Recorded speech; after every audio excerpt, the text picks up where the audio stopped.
Welcome to the Oakley Podcast, Trucking, Business, and Family. This show is brought to you by Oakley Trucking, headquartered in North Little Rock, Arkansas. The purpose of this podcast is to communicate with Oakley owner-operators and their families by giving them up-to-date information concerning Oakley Trucking and the trucking industry, from business advice to safety updates to success stories. Also to give an insight to outside truck drivers that might be interested in joining the Oakley family. Hi, I'm Jeremy Kellett, Director of Recruiting here at Oakley Trucking, and I'm your host for this podcast. This is episode 6 we're doing today. Today's episode, we're going to be talking to one of Oakley's owner-operators, Mr. Daryl Hobbs. He's going to share his experience with us from becoming, going from a company driver to an owner-operator. Got some good info to share with you with him. But first, I want to get to some updates from Oakley Trucking and what's going on in here, maybe that I need you owner-operators to listen to and give you a little heads up to what we're thinking. One, I guess the first thing is we've had a couple of owner-operators that have tested positive for the virus that we know of. We had 2 owner-operators and 1 owner-operator's wife, all doing good. Got an update from them just the other day. Everything seems to be going good. And thank goodness none of them was as bad as Todd in the hospital there for 6 days. So he's recuperated and he's great and home, and the other 2 are doing good too. I talked to them. The one he thought he might go to the hospital, but he didn't. So he's in good shape, better shape, I should say now. So all doing good on that. I tell you, I pulled in this morning. I come in the office for a couple of days, and this wash bay, they are throwing this thing up fast out here. I expect it to be done in another month. They're adding on to the wash bay, the existing wash bay. They just built a bay, I guess, towards the parking lot. So that's up and going. It's not up and going, but it will be here in about a month. They are throwing it up every day they're out here working. And of course, everybody knows the new driver's lounge has been up for a while now, and it's great. I hope you guys are liking that. We also got the new office coming on strong. Now, it is, I've been over there, I guess it was last week I went over there and walked through it. Man, it's going to be super nice. 2-story office just down the levee from us.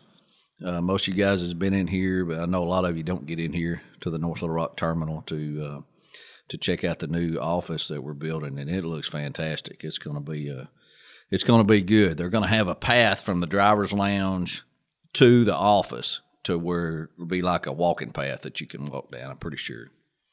So we're going to have good, looking forward to get over in there. It may be, everybody's speculating, but maybe the 1st of July to be able to move into that new office. So looking forward to that. Still don't have any plans on the old office yet, but so things are looking good up around here, doing good. Orientation, I always get questions about orientation, and I think everybody knows that we haven't hired anybody in about a month. We have shut down orientation completely. And we're still taking applications, working apps, getting guys approved, and because we still got people wanting to come to work here for sure. And we'll get cranked back up when the freight lets us. Our main concern right now is taking care of you guys, our owner-operators, making sure you guys are making the money, getting the miles. And that's something that, orientation will crank back up later on, but we're going to let the freight and dispatch dictate when they want new guys coming. But right now I talked to dispatch yesterday and this morning and was wanting to get some feedback from them, to update you guys on what's going on in their world. I think, don't hold me to this, but I think I'm going to have 2 of the operation guys, maybe Manley Denton and Nick Dulaney, in here with me for next week's podcast. And I'll probably do it at the 1st of next week to give you guys a up-to-date info from them on what they're seeing with customers, what they're requesting, what the freight outlook is looking like for the near future, and what's going on with them. So I'm looking forward to that. I think we're going to do that. I hit them up today, so I couldn't get a for sure out of them, but I think I'm going to persuade them. But right now, they're saying it's tough. Freight's tough right now, but they're managing to move everybody that wants to be moved. There's more sitting time in certain areas. I was talking to Nick. He said, a lot of it depends on the area the guy's in. He said, we'll have some guys that they don't have a hiccup at all and keep moving. And then we get some guys that are just, they're in one bad area one day and one bad area the next day, and it's a challenge. So, they just wanted you to be patient with them and what we're doing. We feel like it's definitely just a short time that this is going to be, that we're going to live through, and then it's going to come back even bigger and better. And matter of fact, I talked to Jason Webb, and he had a good point. He said, it was a lot worse back in 08 and 09. I said, you're right. I didn't even think about that. But he said that his silver lining in this was that it is probably going to weed out a lot of companies, small companies. He said, because I'm already getting calls from customers that I've never talked to before, that their freight carrier has gone out of business or they can't get a hold of. So to me, that's a silver lining there, and us being a stable company like we are, I think that has its advantages to get through things like this and times like this. So definitely good to get info from there. But, they just wanted to make sure, let you know they're doing their best to keep you busy. The reality is the pay is not as near as good for us as it normally is. The margins have been cut drastically. We think that's why you guys, we pay you mileage, because we want to keep your paycheck up there the best we can, and you don't suffer as near as much during that. Can you imagine getting paid on percentage during these times? Oh, man. Yeah, a very good point. So anyway, keep that in mind. Tune in next week. I think we're going to go in depth on that a little bit more. But right now, I want to get to our man of the hour, Mr. Daryl Hobbs. I want to get with him, and let's talk a little bit about his story. He's got a great story here. He's been an owner-operator with us for probably about 8 years, came from a company driving job, and has his first-time owner-operator. I remember talking to him. So let's get Daryl on the line, let him give us we got a few questions for him, and also give us some history of him. Hey, Daryl, you with us? Yes, sir, Jeremy. I sure am. Hey, how you doing today? I'm doing very well. I'm on my way out to deliver a load out here in New Jersey. Well, I appreciate you pulling over and taking the time to visit with me a little bit. Give us a little bit of who you are, where you're from, your family, what you kind of do in your spare time, so we know you a little bit. Sure. Well, I live in Paducah, Kentucky, and I'm married to Teresa, and without her, I couldn't be out here. As most of the guys know, without their wives, it wouldn't be possible. And I've been before I was an owner-operator, I worked at YRC Freight from 98 to 2012 till I come over here, and I went through, I don't know how many layoffs, but when you did my 10-year work history, you just kind of shook your head, because it took us several days to figure it out. But there's one thing you noticed on there: when I'd get laid off, I'd go get a job and go to work till they called me back. Anyways, Teresa and I have been married since 2004, and I got a couple of stepkids, and they're grown and out the house, and we enjoy to start our week off at church when we can, and I enjoy fishing, and now I enjoy the 4 grandkids we got. It's just a good deal. Oakley's been really good to me, and that's why I wanted to share this experience. I'm not crazy about being interviewed, but I'm hoping to help at least one driver out if I can. Well, I think it'll help, and it's we don't consider it an interview. Me and you just visiting a little bit. That's what we considered, and telling each other's story. I can remember talking to you years ago, because we visited quite a bit before you made the change, and how nervous you were to dive off in there. But I guess, now looking back, you remind me of that YRC and being laid off. I guess you were just really needing some stability, wasn't you? Oh, yeah. That's why right now I'm so thankful to be with Oakley, even though there has been some slow times. But I can't think of another company right now in trucking I'd rather be with, because they have kept us moving. Yeah, you're going to set some here and there, but with these unprecedented times, I mean, I'm just very thankful to be here at Oakley. Yeah, I can't believe these guys are coming up with freight too. They amaze me every week on what these dispatchers do and what our owner operators do, and keep taking care of our customers. Take us back to your mindset when you were working at YRC, and you and Teresa had this conversation about, hey, I think I'm going to go buy a truck, and what was that conversation like?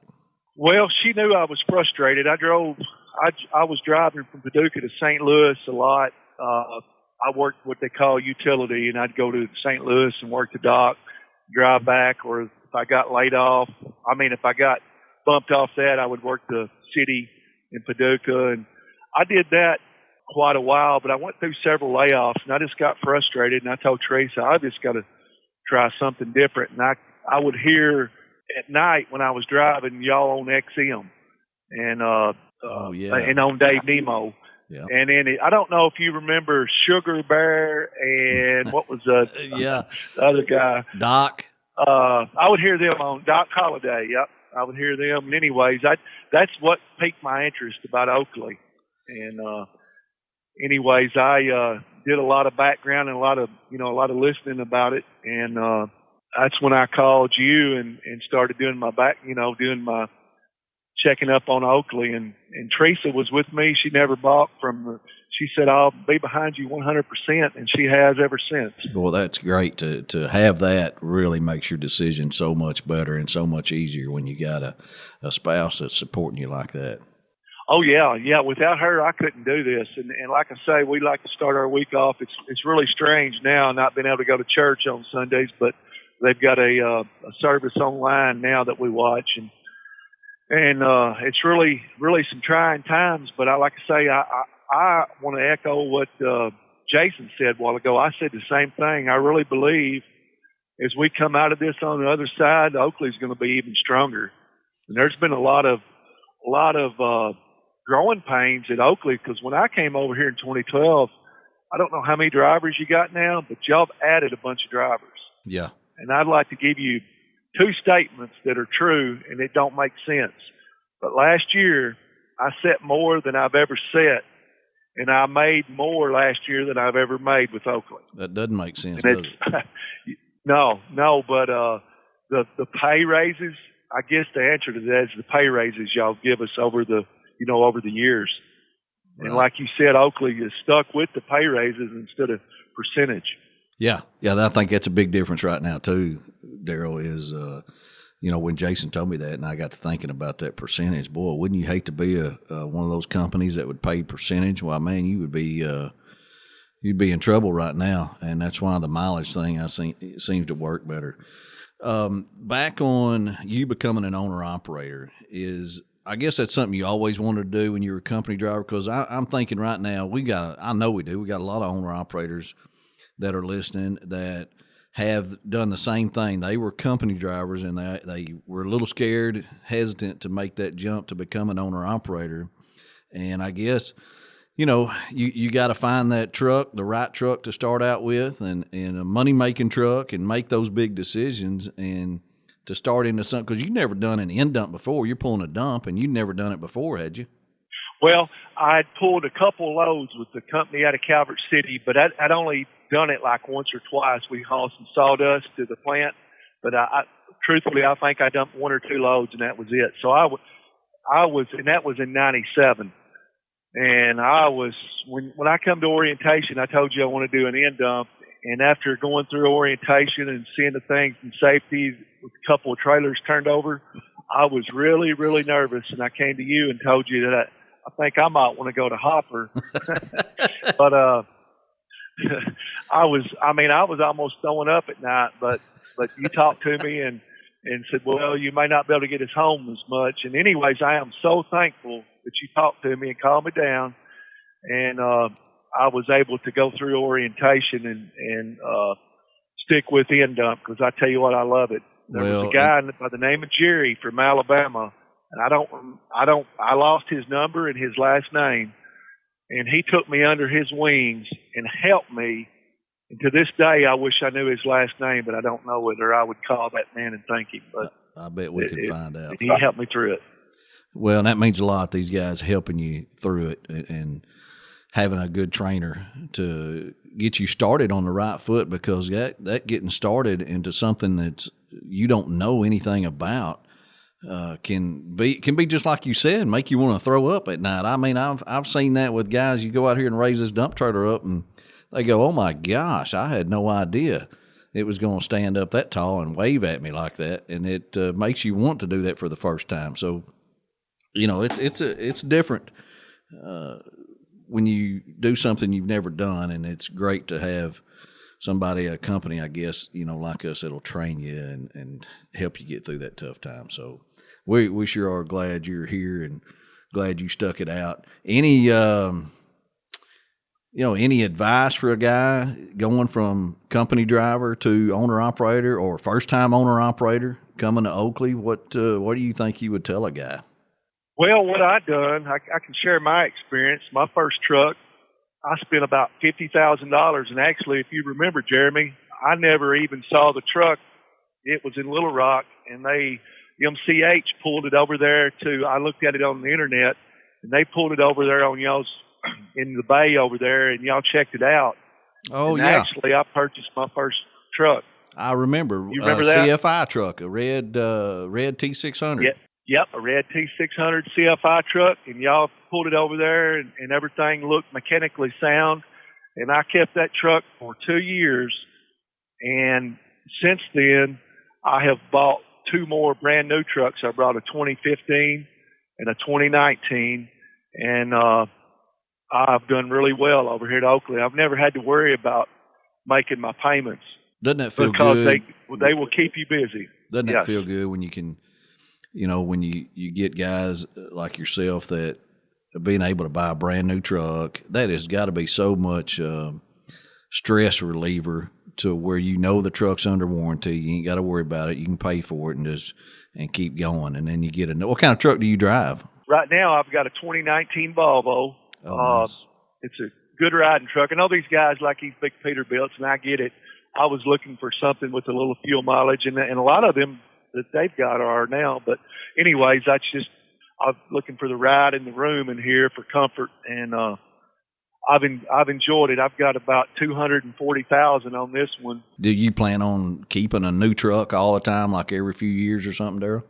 Yeah, because some of these guys are mechanically inclined, and they're very good at it. I'm not one of them. So for any of the guys that's scared about making the transition over here, I made it through it, and I've got a good shop there in Paducah that I trust, and they keep my truck serviced. I'm a stickler on keeping it maintained, you know what I mean, and trying to let them do all of it when I can. Of course, you get caught on the road occasionally, but I'm not a mechanic, and so I have found a shop I trust at home, and they help keep me on the road.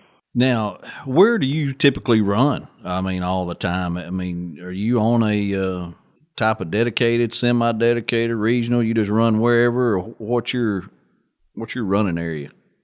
When I first started, of course, Nick Crisco was my dispatcher. Now Austin is, and I'd like to thank Austin. He's been doing great here in this unprecedented time. And of course, all of them have. But when I first started, I told Nick I'd like to go, from Florida to up in New York around Buffalo or Syracuse over to Minnesota down to about Texas or New Mexico, something regional where I could kind of get in every weekend. But I'll tell you what, a couple of years ago, we was running those California runs to Texas, mm-hmm. and I'd take a load of cottonseed out to Las Vegas or Ontario and then do that California back to Texas. I tell you what, I really enjoyed that. Of course, I was gone a while when I did that, but Teresa said as long as you got direct deposit, you don't even have to come home now.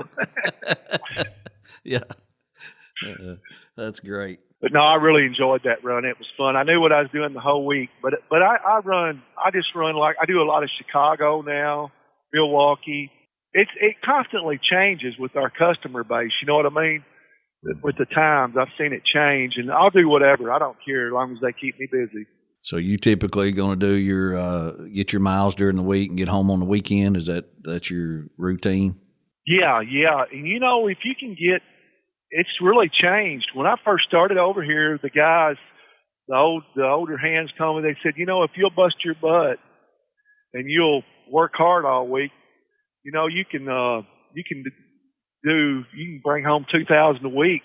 Well, things has really changed because now, if you can get 2,100 to 2,300 miles and watch your fuel and, watch your expenses, you can clear close to $3,000 a week, after Oakley takes the fuel and insurance and expenses out. Yeah, the mileage pay, I agree with you, has made a big difference on that to where you don't, which was the goal all along. If I was an owner operator, my plan would be less miles, more money.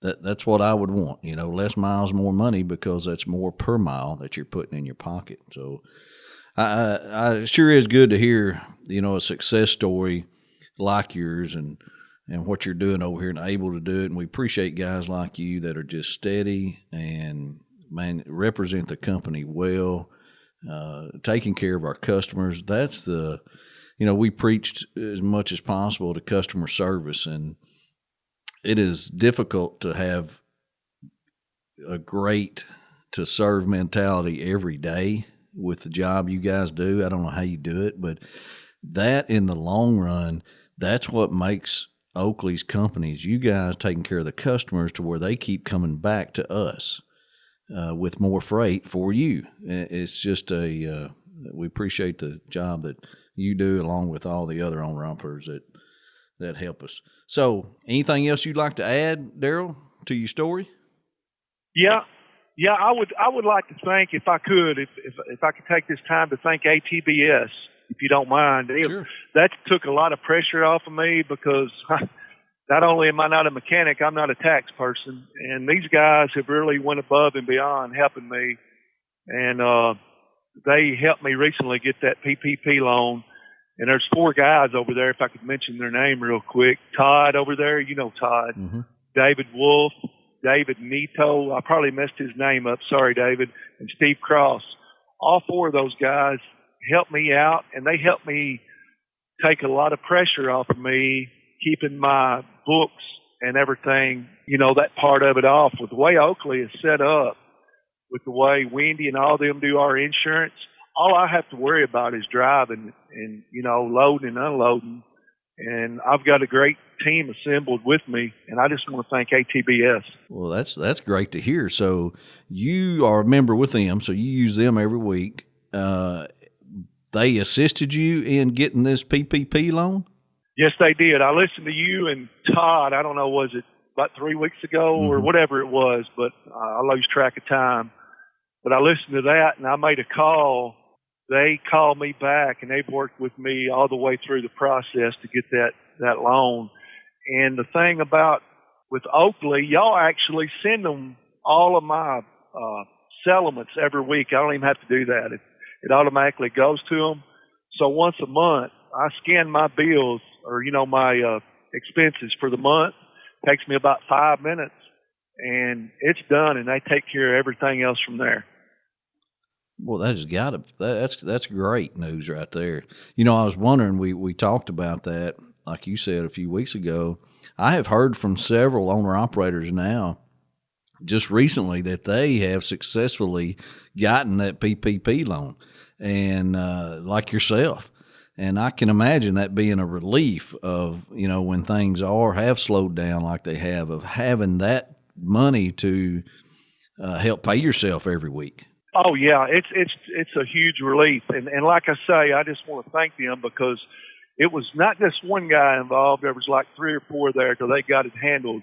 They handled the situation, and I just want to really thank them for it. So. You bet, man. Well, that's good to hear, Daryl. They're good people over there. They really are. We're going to get them back on here in a couple of weeks. We were talking about that earlier about because we never really got to answering some tax questions that some of our listeners had.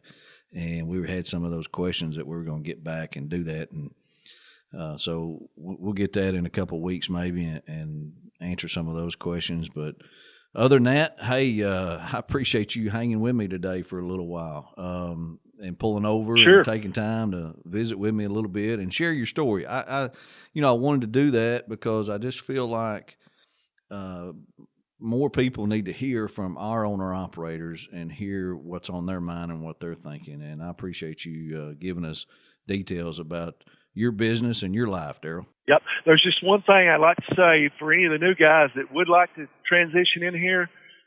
Our recruiters will set you up with some numbers like mine, or there's a bunch of great guys over here, don't any of them, but they'll help you walk through it, because I made a promise that day that Jerry helped me, that I'll help any driver I can.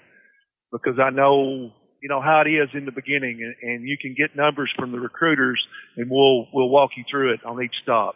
Well, and other than that, I hope they come. Well, I appreciate you wanting to do that. That even though it's been almost 8 years you've been here pulling an end dump, it's still fresh on your mind that Jerry helped you get started and get you started on the right track, because that means a lot, having the right trainer for a new company, and we definitely want to try to help with that. Well, I sure appreciate everybody listening to our podcast today.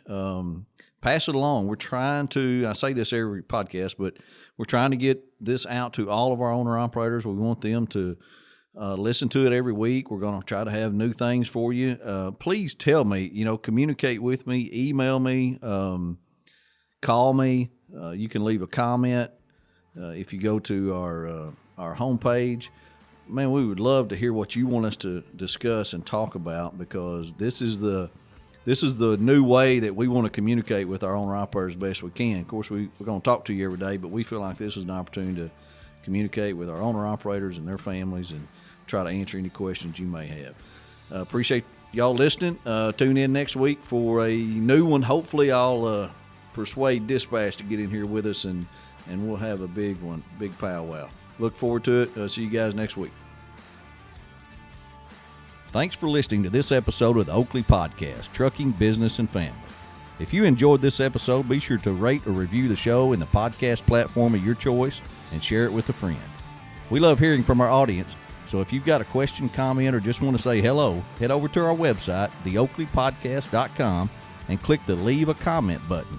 We'll get you a response soon and may even share some of the best ones here on the show. We'll be back with a fresh episode very soon. Thanks for listening.